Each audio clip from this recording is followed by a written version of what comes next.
Start of the month, and here we are. And what did it say? Record-breaking data.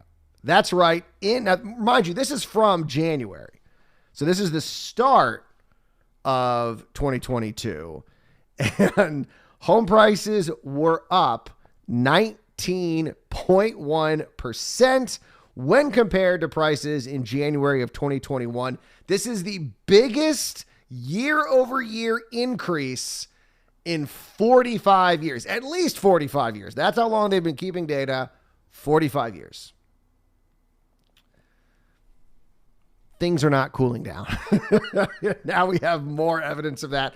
Just month over month, 1.4%. Just month over month, 1.4%. That is how crazy things are right now in housing. Dr. Frank Nothaf, chief economist at CoreLogic, said low inventory and high demand, of course, as we've talked about many times, is putting upward pressure on prices. In December and January, Nothaf said, for sale inventory continued to be the lowest we've seen in a generation.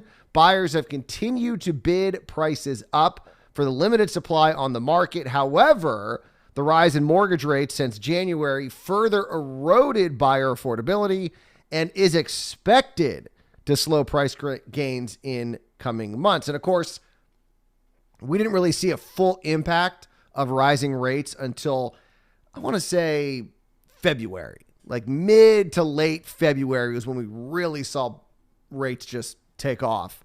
And so it'll be interesting to see what these February and March reports that we'll be getting in a couple months are going to say, because that's going to show, because we've seen no evidence that rising rates have done anything to deter or push down demand, at least not at a level where it's impacting prices. Now, of course, Phoenix continues to lead all major metro areas, as I think they have for, a year? It seems like they've been at the top of this list. And yeah, they're still above 30%, just barely, 30.2% year-over-year home price appreciation, followed by Las Vegas is up 25.2%, and San Diego is up 23.3%. So West is doing okay with regards to home prices. Now, on the flip side, interestingly enough, the CoreLogic report also looks at markets that they think are the most likely to see a decline in prices. They believe these markets are inflated, and they're also in the West. Lake, now I'm going to see if I get this pronunciation correct. Probably not. Lake Havasu City, Arizona, is the most likely to see a price decline with over 70% probability, followed by Prescott, Arizona, which they say is between 50 and 75%, and then Bridgeport, Stamford, and Norwalk, Connecticut is about 25 to 50%. So even though the West has seen this crazy appreciation, they're also saying there are places in the West, Arizona, where you are seeing the most appreciation, at least Phoenix is.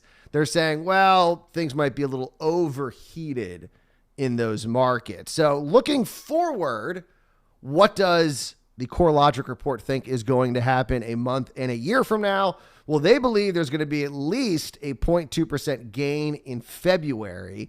And I always joke they've never been right one time in the almost 2 years I have been following these reports like a hawk. I have never seen them get a prediction right. But this is the first time in a while they've actually predicted an uptick. Usually they say 0%. So at least now they're predicting a uptick. And year over year, they're expecting home prices to be up 3.8% in January of 2023. And I think it's important to mention this. And I mentioned it yesterday. And that is, remember that we are now entering a time where the base effect is no longer a issue.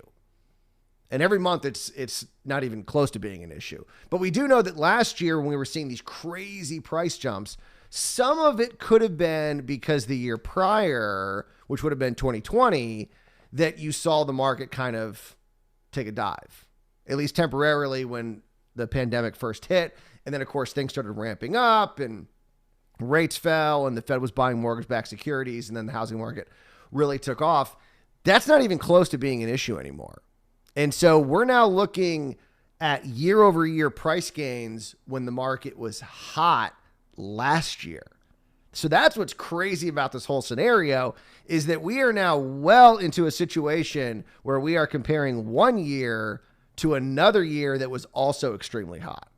And I think that's why you're starting to hear economists get a little worried, because it's no longer we're comparing a hot year to a normal year. We're now comparing a crazy hot year to a very hot year. And that's when we can find ourselves in some trouble. So that's why you're hearing some economists go, a little worried about these price jumps, because we're comparing our current data to last year when things were hot. And so we shouldn't be seeing these big jumps. And it just goes to show you how underbuilt we truly are. And that